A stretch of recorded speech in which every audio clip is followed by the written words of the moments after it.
So now we're going to talk about illness scripts. And as you remember from our schema, we represented the diseases as discrete circles connected to other diseases and syndromes by the neural connections that lead to that particular disease. And those are our schematic representation of an illness script. So let's turn our attention to illness scripts. Illness scripts turn out to be an extremely useful tool for compare and contrast learning. And they are, in fact, believed to be the way in which experts store information about specific diseases.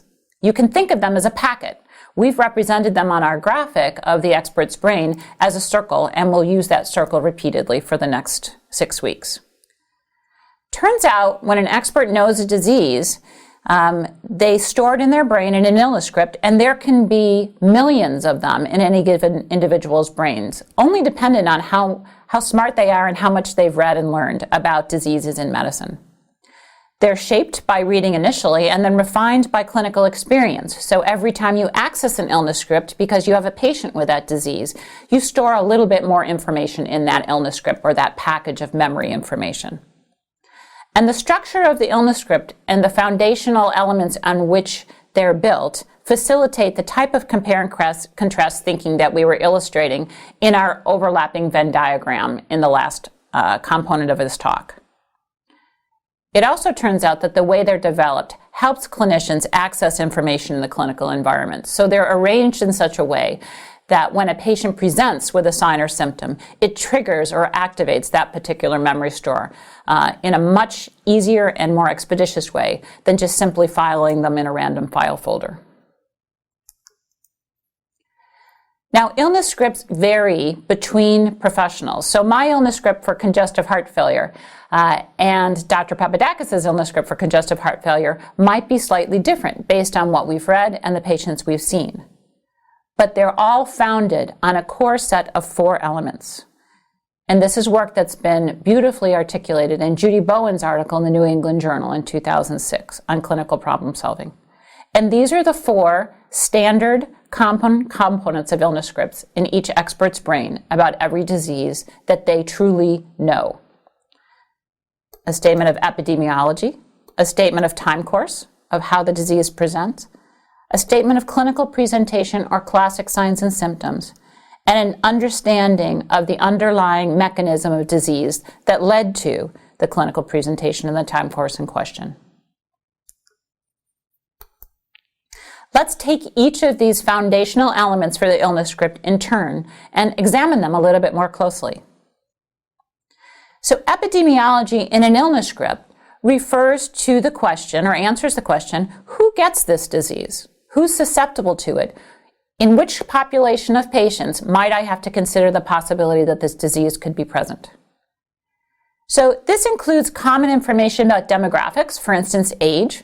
There are some diseases only the elderly get, and some only the neonate gets. Gender, there are some diseases that only women get, and some that only men get.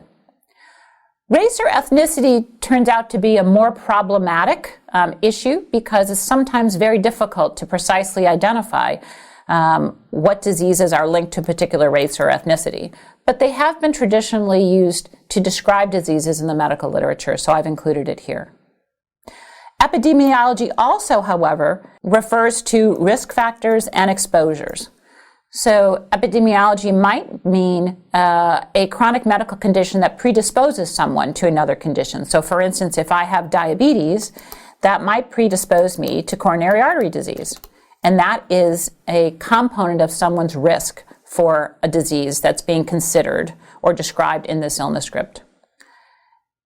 And similarly, exposures or things that might have increased the likelihood of me developing the disease described by this illness script is included in epidemiology. So that may mean travel, if I traveled to an area, for instance, where malaria was endemic.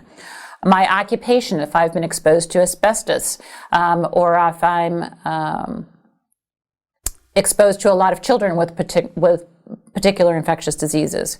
Sexual activities or hobbies. I'm a bird keeper. I might be predisposed to a particular type of pneumonia.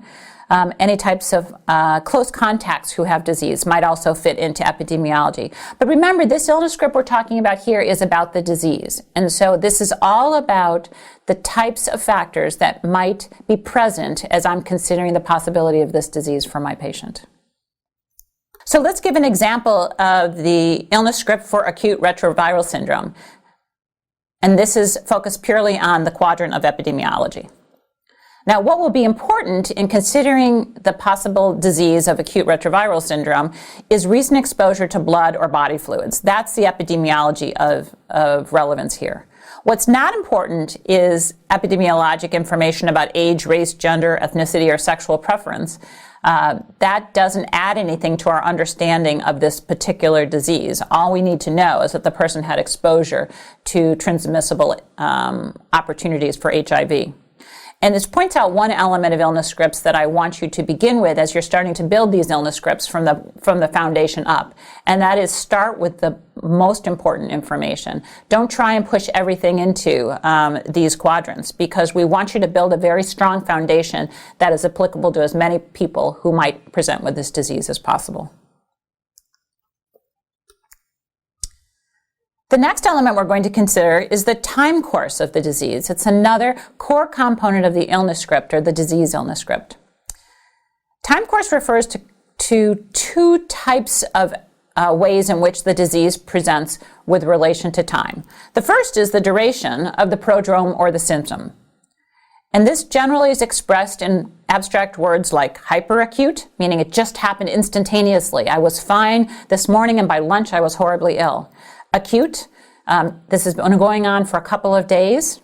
Subacute generally refers to a couple of weeks, and chronic, a couple of months or more. Now, the purist in you might want a precise number of days, hours, or weeks in which something converts from hyperacute to acute to subacute and chronic. All I can tell you is that's not possible, and it varies from disease to disease. What's more important is sort of understanding whether the disease that you're considering generally occurs dramatically, somewhat acutely, or has symptoms that persist for a long period of time. And it turns out time course will be a very important distinguishing feature for much of the work that we do. The other element, though, of time is a description of how, once the symptoms are present, they behave in terms of constancy.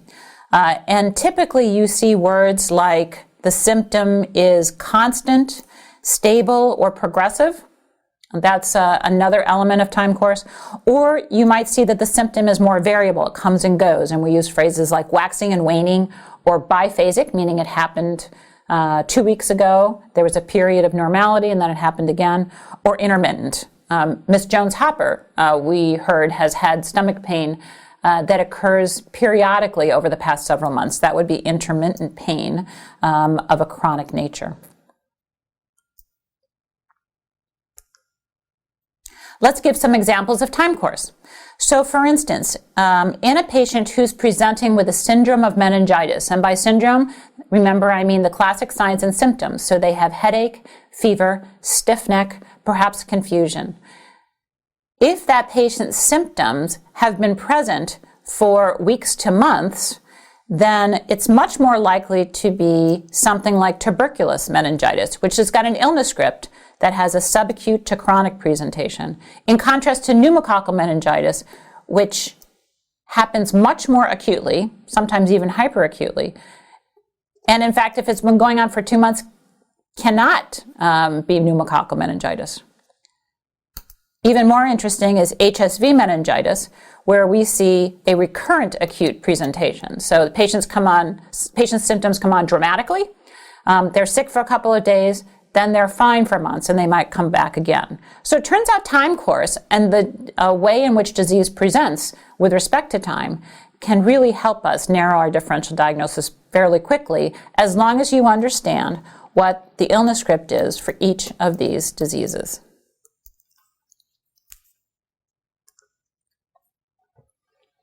The third category is perhaps the most interesting and the most complex, and that is the classic signs and symptoms associated with this disease. Now remember, we talked in our schematic of the expert's brain and the interlocking Venn diagram symbol that we used in the last part about key and differentiating features. Key and differentiating features are features of a particular illness that allow you to distinguish between diseases that may present with the same syndrome. Subsets of these key and differentiating features are what I have called must-have features. That means that this patient, in order to diagnose this disease, must have this particular sign or symptom. Or rejecting features. That is, if a patient has this particular sign or symptom, the diagnosis of this disease that we're considering can't be made. We'll give an example on the next slide. So in a patient with shortness of breath, if the disease illness script you're considering is heart failure, some key or differentiating features might be things like an S3, and let's compare that to pneumonia and pulmonary embolus. An S3 will be present in congestive heart failure, but not in pulmonary embolus or pneumonia. So that would be considered to be a key feature. In contrast, if we're considering in a patient with shortness of breath the diseases of heart failure, pneumonia, and pulmonary embolus, and we're accessing all of those illness script, we'd recognize that RALS might be present in both heart failure and classically in pneumonia. So that's a differentiating feature. And in each of these situations, each of these diseases will have key features and differentiating features that allow you in a given patient to increase or decrease the likelihood of pneumonia over pulmonary embolus over congestive heart failure. Let's talk about rejecting and must-have features. Those are not very common, I have to say. It would be nice if they occurred more frequently. But every now and then, there are really important features that you should understand as a key element of the disease you're learning about. And here's an example of a rejecting feature. If you're considering the possible disease of Guillain-Barré, if we're looking at this as an illness script for a patient with Guillain-Barré syndrome, which is paralysis due to a peripheral neuropathy, the patient has no reflexes in classic Guillain-Barré syndrome. So if the patient whose leg weakness you're evaluating has hyperactive reflexes, you know that we cannot be considering Guillain-Barré syndrome as a possible cause. That's a very useful finding, and it's a critically important fact for you to remember about Guillain-Barré syndrome as you're learning that disease and preparing the Guillain-Barré illness script. Another example of a must-have feature is if you have a patient like Mrs. Hopper-Jones who has terrible abdominal pain and you're considering the possibility of cholangitis, you must see jaundice in order to consider ascending cholangitis as the cause for her abdominal pain. If she doesn't have that, you no longer need to worry about the disease of ascending cholangitis, and you need to seek another illness script that might explain her symptoms and signs. The last foundational category of information found in illness scripts is some description of the pathophysiology or mechanism of the disease in which you're considering. And these are known derangements in anatomy or physiology or immunology, biochemical pathways, genomics or proteomics or metabolomics that are causing this phenotypic constellation of signs and symptoms. Environmental contributors also may be present. For instance, microbiologic etiology of pneumonia or myocarditis, toxin exposure that leads to liver dysfunction, or drug overdose or drug use and an associated side effect might all be mechanisms that you incorporate into your description of a given disease's illness script. Now, as we've talked about the illness script concept, we've talked about it as a packet of information that experts store in their brain when they know about a disease. And as we've talked about it in the last several slides, we're trying to stimulate you to think about building these illness scripts. And in each case, we've articulated a belief that these diseases will present as classic signs and symptom complexes.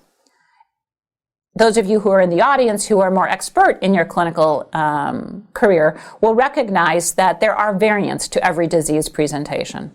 And we will acknowledge that. but we still want to reinforce the classic signs and symptoms concept that we're teaching in this course because we feel it's important that you master the rules before you master the exceptions to the rules. Think about the illness script as a frame of a house. You first build a solid foundation and frame, and then with experience, add details to that house, like drywall, electricity, or plumbing.